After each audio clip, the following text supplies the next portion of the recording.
요한복음 1장 43절부터 51절까지 한 절씩 교독하시겠습니다.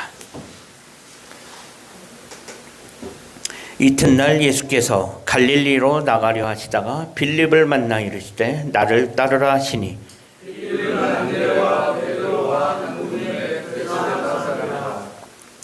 빌립이 나다나엘을 찾아 이르되 모세가 율법에 기록하였고 여러 선지자가 기록한 그 일을 우리가 만났으니 요셉의 아들 나사렛 예수니라.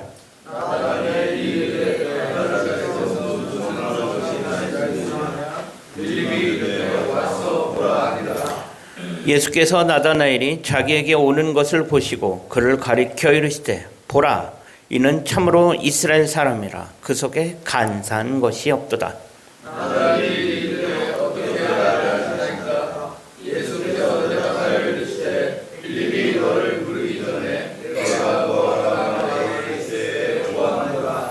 나다나엘이 대답하되 랍비여, 당신은 하나님의 아들이시요 당신은 이스라엘의 임금이로소이다. 예수께서 대답하여 이르시되 내가 너를 보았다 하여서 보았다 함으로 믿느냐? 이보다 더 큰 일을 보리라. 또 함께 읽습니다. 또 이르시되 진실로 진실로 너희에게 이르노니 하늘이 열리고 하나님의 사자들이 인자 위에 오르락 내리락 하는 것을 보리라 하시니라. 아멘. 오늘 본문은 예수님께서 최초로 제자들을 부르시는 장면입니다. 우리가 예수님의 제자 12제자들을 어느 정도 알고 있죠. 예수님의 제자는 총 12명이었습니다. 그 중에 5명을 오늘 본문에서 예수님께서 5명의 제자들을 부르십니다. 첫 번째로 부른 제자는 빌립이었습니다. 예수님께서 빌립을 부르시고 그리고 나서 빌립이 누구에게 갑니까? 빌립이 나다나엘에게 갑니다. 그래서 나다나엘에게 예수님에 대해 이야기합니다. 자신이 만난 사람이 하나 있는데 이 사람이 모세율법에 기록한 우리가 그렇게 기다리던 바로 그 사람이더라. 즉 뭐예요? 우리가 그토록 기다리던 메시아를 만났다는 거예요. 그 이야기를 빌립이 나다나엘에게 해줍니다. 그런데 나다나엘이 빌립의 이야기를 가만히 듣더니 나다나엘의 반응이 어떻습니까? 나다나엘의 반응이 시큰둥합니다. 메시아를 만났다는데, 그토록 그렇게 애타고 기다리던 메시아를 만났다는데 나다나엘의 반응이 영 시큰둥합니다. 나다나엘의 반응이 46절에 있어요. 나다나엘이 뭐라고 이야기합니까? 나사렛에서 무슨 선한 게 날 게 있느냐. 빌립이 나다나엘한테 이야기하죠. 내가 모세 율법에 기록한 바로 우리가 기다리던 그 사람 만났다. 그런데 그 사람이 누구냐? 나사렛 예수다. 나사렛 사람이라는 거예요. 그러니까 나다나엘이 뭐라고 반응해요? 나사렛에서 뭘 선한 게 날 게 있겠냐. 시큰둥하게 반응합니다. 그도 그럴 것이, 나사렛은 뭐예요? 그 당시 갈릴리 중에서도 정말 별 볼 일 없는, 요즘 말로 말하면, 우리말로 말하면 진짜 깡촌입니다. 그런 촌구석에서 뭘 큰 인물이 나겠냐. 믿지 못하겠다는 거예요. 나사렛같이 작은 촌동네에서 우리가 기다리던 그 메시아라고 하는 그 어마어마한 큰 인물이 난리 없다는 거죠. 근데 나다나엘의 이런 생각은 사실 나다나엘만의 생각은 아닙니다. 대부분 그 당시 많은 사람들이 그렇게 생각하고 있었을지 모릅니다. 그만큼 뭐예요? 이 나사렛이라는 동네는 인정받지 못하는, 사람들의 주목을 받지 못하는 진짜 그런 별 볼 일 없는 그런 작은 동네였습니다. 하지만 빌립이 포기하지 않죠. 나다나엘한테 그러지 말고 와서 보고 얘기하라고. 와서 보면 달라질 거라. 그래서 와서 보라고 이야기합니다. 그래서 나다나엘이 오지요.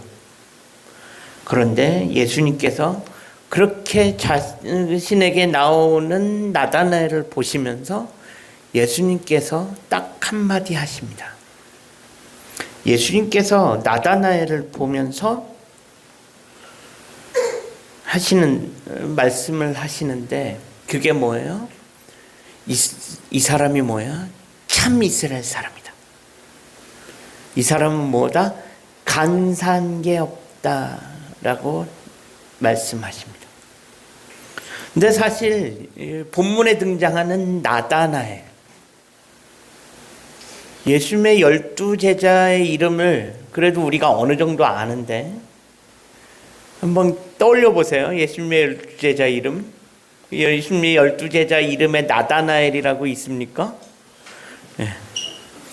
일단 마태복음 10장으로 가면 예수님의 12제자 명단이 등장합니다. 마태복음 10장에 있는 예수님의 12제자, 우리가 아는 바로 그 명단입니다.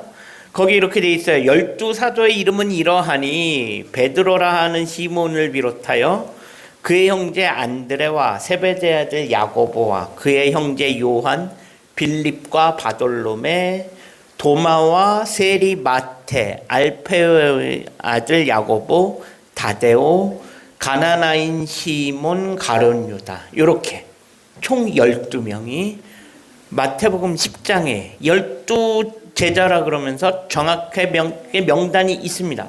그런데 그 명단 어디를 봐도 눈 씻고 찾아봐도 누구는 없어요? 나다나엘이라는 사람은 등장하지 않습니다. 그럼 도대체 오늘 본문에 등장하는 이 나다나엘은 누구냐? 분명히 예수님께서 처음에 부르신 5명의 제자 안에 나다나엘이 들어가 있는데, 그럼 이 나다나엘은 누구냐는 거예요. 이 나다나엘은 조금 전에 우리가 보았던 마태복음 10장에 있는 12제자 명단 중에 바돌로메라고 하는 사람이 있습니다. 바돌로메, 도마와 마테 이렇게 되어 있잖아요. 바돌로메라고 하는 이름이 등장하는 사람이 등장하는데 이 바돌로메가 바로 나다나엘입니다. 여기는 왜 그 마태복음 10장에는 왜 바돌로메라고 되어 있느냐? 바돌로메는 사실 사람의 이름이 아니에요. 바돌로메는 그냥 그 집안을 나타내는 말입니다. 바돌로메에서 바는 누구누구의 아들이라는 뜻이에요. 그래서 바돌로메는 돌로메의 아들이라는 뜻입니다. 바가 누구누구의 아들이라는 뜻이에요. 그래서 사실 바돌로메는 이름이라기보다는 돌로메라는 사람의 아들이구나라는 것을 알려줄 뿐입니다. 성경에 기억하십니까? 바디메오라는 사람이 등장해요. 바디메오. 눈먼 장인 바디메오. 바디메오는 마찬가지로 사람 이름이 아니에요. 디메오의 아들이에요. 이처럼 예전에는 그냥 누구누구의 아들 이렇게 지칭할 때가 있잖아요. 우리도 그렇게 부르잖아요. 목사님 아들, 누구누구 아들 이렇게 부를 때가 있죠. 그래서 바돌로메는 사실 이름이라기보다는 그냥 돌로메의 아들이구나, 그냥 그렇게 지칭하는 말이고, 이 바돌로메라고 하는 사람의 진짜 아들이 바로 오늘 본문에 등장하는 나다나엘입니다. 진짜 이름은 나다나엘이고, 근데 공관복음의 마태복음은 왜 이 사람을 그냥 멀쩡한 나다나엘이라는 이름을 두고 그냥 돌로메의 아들, 바돌로메 이렇게 지칭했는지는 이유는 알 수 없지만, 어쨌든 공관복음에 등장하는 바돌로메가 요한복음의 나다나엘이구나, 그렇게 동일한 인물이구나라고 알고 계시면 되겠습니다. 근데 하지만 어쨌든 이 나다나엘이든 바돌로메든 이 사람은 예수님의 12제자 가운데 우리 가운데 익숙한 사람은 아니에요. 사실 예수님의 12제자 중에 우리가 아는 사람 몇 명 있죠. 유명한 사람, 베드로, 요한, 마태도 있고요. 빌립도 있고 뭐 야고보도 있고 뭐 꽤 있는데, 사실 이 바돌로메, 나다나엘이라고 하는 사람은 예수님의 12제자 중에 우리 가운데 익숙한 인물은 아닙니다. 예수님의 12제자 중에 솔직히 존재감 없는 인물은 맞습니다. 그래도 예수님의 12제자라고 하면 복음서에 여러 이야기로 등장하는 예수님의 제자들이 있죠. 뭐 베드로, 요한, 뭐 빌립, 뭐 여기저기서 많이 등장하고, 가룟 유다는 예수님을 판 사람이고, 뭐 이래저래 뭐 여러 가지 이야기로 예수님의 제자들이 여기저기서 등장을 하는데, 이 나다넬이라고 하는 인물은 공관복음, 마태마가 누가복음에는 명단에만 있을 뿐 그 어떤 이야기도 존재하지 않는 사람입니다. 즉 공관복음에는 바돌로메라고 해서 명단에만 있어요. 그리고 이 사람의 어떤 일화나 어떤 이야기도 공관복음에는 존재하지 않습니다. 요한복음에 와서 오늘 본문 요한복음 1장에만 등장할 뿐, 요한복음에도 그 이후에는 어디에도 나다나엘이라는 이름은 사실 등장하지 않습니다. 사실 그 정도로 소위 그렇게 알려진 인물은 아니고, 그러다 보니 우리 가운데도 솔직히 존재가 없는 인물이라고 할 수 있습니다. 이 나다나엘이든 바돌로메든 우리 가운데 예수님의 12제자 중에 그렇게 잘 기억나는 그런 인물은 아닌 것이 분명합니다. 그런데 이 나다넬이라고 하는 사람을 예수님께서 보시자마자 한마디 하시죠. 야, 진짜 이스라엘 사람이구나. 참 이스라엘 사람이다. 이 사람 속에 뭐가 없다? 간사한 것이 없다. 예수님이 나다나엘을 극찬하시는 거예요. 간사한 것이 없다. 그럼 이게 무슨 뜻일까? 간사함이 없다라는 건 도대체 그런 간사하다는 게 뭘까? 간사하다는 건 한마디로 쉽게 말하면 겉과 속이 다른 것을 의미합니다. 겉과 속이 다른 것을 우리는 간사하다라고 이야기합니다. 속으로는 딴 생각하면서 겉으로 보여지는 행동과 말과 그 사람이 속으로 하는 생각이 전혀 다른 것, 이렇게 겉과 속이 다른 것을 우리는 간사하다라고 이야기합니다. 이것을 사자성어로 하면 표리부동하다라고 하는 거죠. 간사하다는 건 겉과 속이 다르다는 거예요. 즉 그러면 간사한 것이 없다는 건 뭐예요? 겉과 속이 똑같다는 것입니다. 근데 우리는 솔직히 우리가 이 세상을 살아가면서 겉과 속이 다른 사람을 너무나도 많이 보게 됩니다. 그죠? 네. 내 앞에서는 웃고 떠들고 장난치고 별거 다 하지만 솔직히 속으로는 딴 생각하는 사람들. 네. 겉으로는 뭐 간이고 쓸개고 다 빼줄 것처럼 이야기하지만 속으로는 어떻게 하면 저 사람 등쳐먹을까? 그런 생각하는 사람들 솔직히 얼마나 많습니까? 사람에게는 기본적으로 이런 모습들이 좀 있을 수도 있습니다. 주님께서 나다나엘에게 오늘 본문에서 간사한 것이 없다라고 하는 것은 그래서 이런 의미에서 극찬일 수밖에 없습니다. 겉과 속이 똑같다라는 건 그만큼 사람에게 중요한 것입니다. 즉 믿음의 사람은, 하나님을 믿는 사람은 간사한 것이 없어야 합니다. 겉과 속이 똑같아야 합니다. 그런데 여기서 간사한 것이 없다는 건 죄가 없다는 말과 뉘앙스가 조금 달라요. 간사한 것이 없다 그래서 죄가 없다는 말은 아니라는 거예요. 물론 하나님은 죄 없는 사람을 좋아하십니다. 죄 짓지 않는 사람을 좋아하십니다. 그건 당연한 것일 수 있습니다. 하지만 솔직히 그게 우리 가운데 가능하지 않습니다. 왜?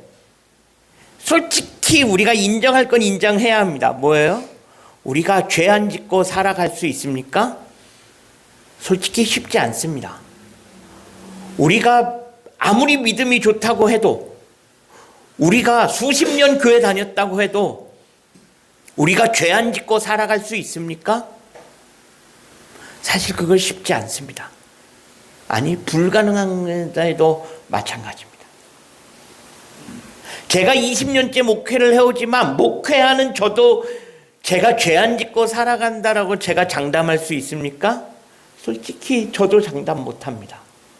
왜? 사람은 다 똑같습니다.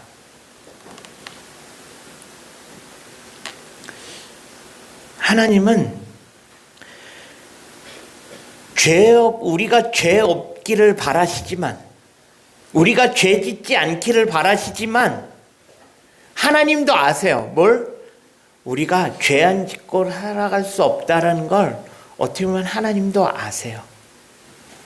그래서 하나님도 뭐라고 말씀하시냐? 너 죄 짓지 마. 죄 지으면 큰일 나.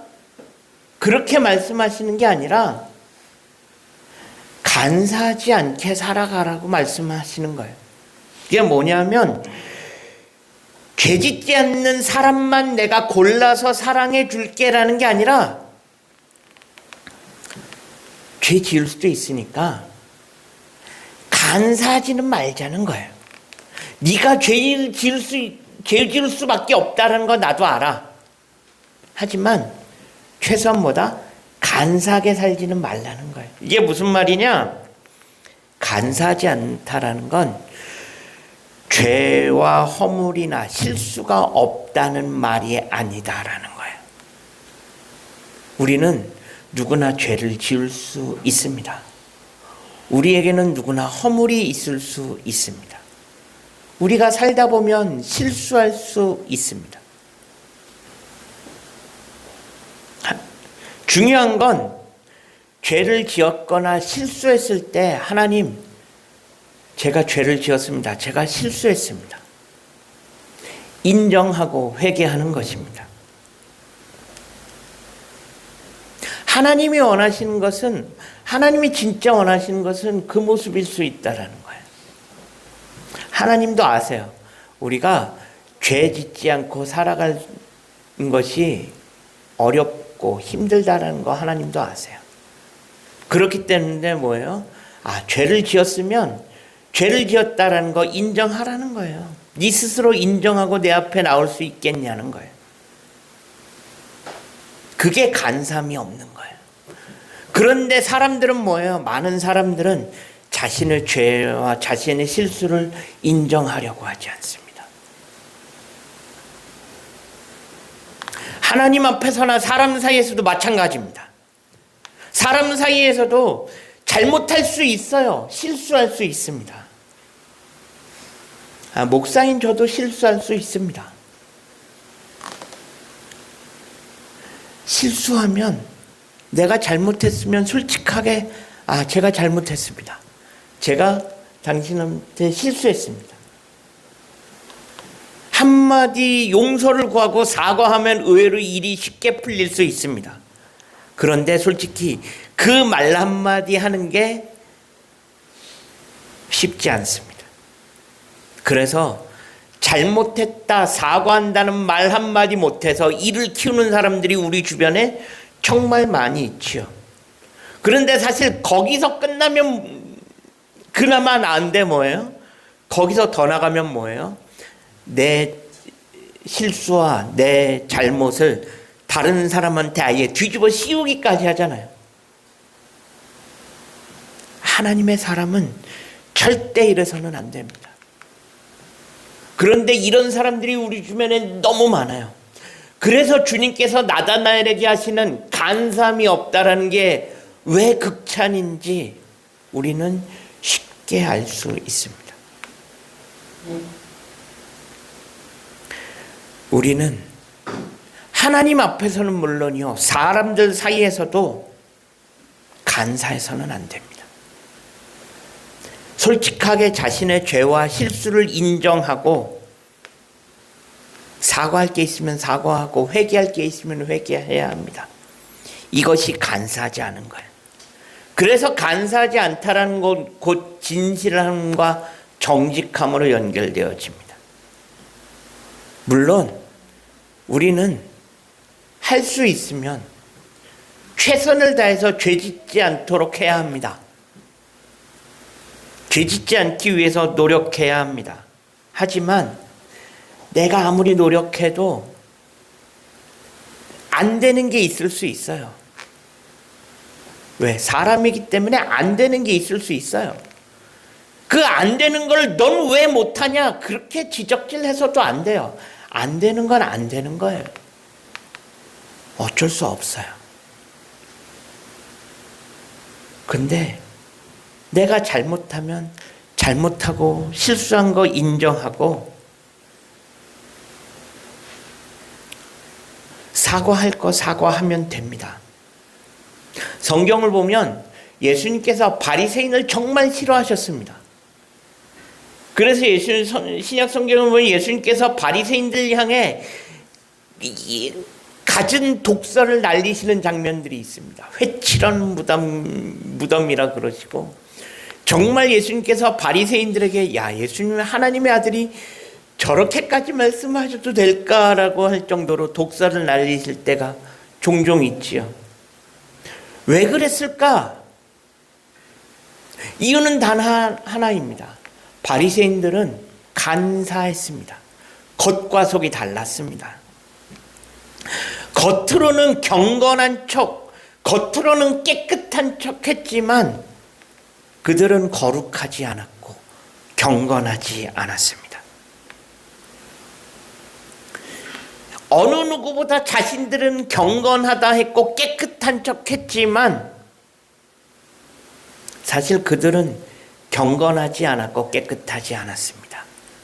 그러면서 뭐예요? 오히려 다른 사람들을 정죄했습니다. 그래서 예수님께서 바리새인들에게 독설을 날리셨던 것입니다. 수학에서 마이너스하고 마이너스를 곱하면 플러스가 되지요. 마이너스에 플러스를 곱하면 마이너스가 됩니다. 그죠? 다 아는 사실이에요. 마이너스에 마이너스를 곱하면 플러스가 되고요. 마이너스에 그 아무리 플러스 곱해봐야 결과는 맨 마이너스입니다. 이게 뭘 의미할까요? 우리의 삶은 기본적으로 하나님 앞에서 마이너스입니다. 우리의 삶은 절대로 하나님 앞에서 플러스가 될 수 없는 삶입니다. 우리의 삶은 기본적으로 하나님 앞에서 마이너스일 수밖에 없습니다. 그런데 그 기본적인 마이너스일 수밖에 없는 내 삶에 암만 내가 플러스, 내 맘대로 플러스 곱해봐야 내 삶은 늘 마이너스입니다. 어떻게 해야 되냐? 우리는 기본적으로 내 마이너스일 수밖에 없는 내 삶에 하나님, 제 삶이 마이너스입니다. 그것을 인정하고 회개하면 마이너스 곱하기 마이너스 하면 플러스가 됩니다. 우리의 삶이 플러스가 될 수 있는 방법은 이거밖에 없습니다. 마이너스일 수밖에 없는 내 삶에 하나님, 내 삶이 마이너스입니다. 내가 죄를 지었습니다. 내가 죄인입니다. 용서를 빌고 회개하면 마이너스 곱하기 마이너스 하면 플러스가 됩니다. 그런데 기본적으로 마이너스일 수밖에 없는 내 삶에 아니야, 나는 플러스야, 내 삶은 플러스야, 나는 깨끗해, 나는 경건해, 나는 거룩해 하면서 백날 내 스스로 플러스야 곱해봐야 내 삶은 절대로 플러스가 되지 않습니다. 그런데 바리새인들은 뭐예요? 아, 나는 플러스야, 나는 플러스야, 나는 깨끗해, 나는 깨끗해. 그러고 살았어요. 플러스가 됩니까? 아니요. 절대 플러스가 될 수 없어요. 그들이 깨끗한 척, 경건한 척, 백날 수백 번, 수만 번 플러스 곱해봐야 그들은 마이너스가 될 수밖에 없었습니다. 예수님이 그들에게 지적하시고 독설을 날리셨던 이유는 여기에 있습니다. 네 스스로 플러스 백날 곱해봐라. 네 삶이 마이너스가 되나 플러스가 되나. 우리의 삶도 마찬가지입니다. 우리의 삶은 기본적으로 마이너스일 수밖에 없습니다. 마이너스인 내 삶을 플러스로 만드는 것은 내 스스로 플러스 곱해봐야 아무 소용없다는 거예요. 마이너스인 내 삶을 플러스로 만드는 것은 마이너스인 내 삶을 인정하는 것입니다. 그리고 그 모습 그대로 하나님 앞에 나오면 하나님께서 내 삶을 플러스로 만들어 주십니다. 우리 스스로 우리는 우리의 삶을 플러스로 만들 수 없습니다. 우리가 성만찬을 갖는 이유가 여기 있습니다. 성만찬은 주님께서 우리의 삶을 마이너스밖에 될 수 없는 우리의 삶을 그래 내 살과 피로 플러스가 되게 해주겠다라는 거였습니다. 우리의 삶이 하나님 앞에 간사함이 없는 삶이 되어질 수 있기를 소망합니다. 마이너스밖에 될 수 없는 우리의 삶에 내 스스로 백날 나는 깨끗하고 나는 거룩하고 나는 경건하다고 그렇게 해봐야 우리의 삶은 플러스가 되어지지 않습니다. 오늘 이 시간 내 삶이 마이너스라는 것을 인정하고 하나님 마이너스밖에 없는 내 삶을 긍휼히 여기시고 내 그 삶이 마이너스입니다 인정하고 회개함으로 주님 앞에 나올 수 있는, 그래서 주님께서 진정으로 주님의 보혈로 우리의 삶을 플러스가 되주게 하시는 그 은혜가 우리 가운데 있기를 주님의 이름으로 간절히 축원합니다. 기도하겠습니다. 하나님, 마이너스가 될 수밖에 없는 우리의 삶을 인정하고 주님 앞에 나옵니다. 마이너스인 우리의 삶에 주님의 은혜를 더하셔서 우리의 삶이 주님 앞에서 플러스가 되어질 수 있도록 우리를 그렇게 인도하시고 지켜 주옵소서. 우리 구주 예수 그리스도의 이름으로 간절히 기도합니다. 아멘. 다 같이 일어나셔서 파송의 찬송가 421장 부르시고 축도함으로 예배를 마치겠습니다.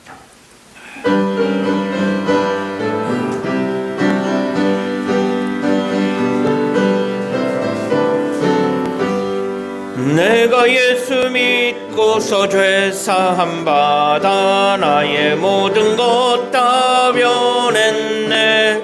지금 내가 가는 길 천국길이요 주의 피로 내 죄가 씻겼네. 나의 모든 것 변하고 받았네. 하나님은 나의 구원 되시오니 내게 정죄함 없겠네. 주님 밝은 빛 되사 어둠 해치니 나의 모든 것 다 변했네.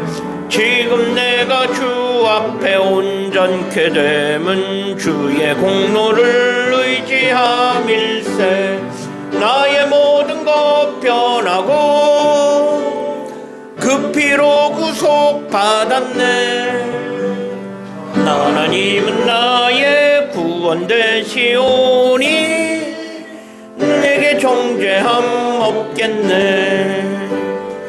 내게 성령 임하고 그 크신 사랑 나의 득 채우며 지운 공포 내게서 물리치시니 내 맘 항상 주 안에 나의 모든 것 변하고 그 피로 구속받았네. 하나님은 나의 구원 되시오니 내게 정죄함 없겠네. 이제는 우리 주 예수 그리스도의 은혜와 하나님의 무한하신 사랑하심과 성령님의 감화감동 역사하시는 종이 오늘도 주의 전에 모여 예배드리고 돌아가는 사랑하는 주의 성도들 머리 위에 그들의 가정과 일터 위에 지금으로부터 영원까지 함께 하시기를 간절히 축원하나이다. 아멘.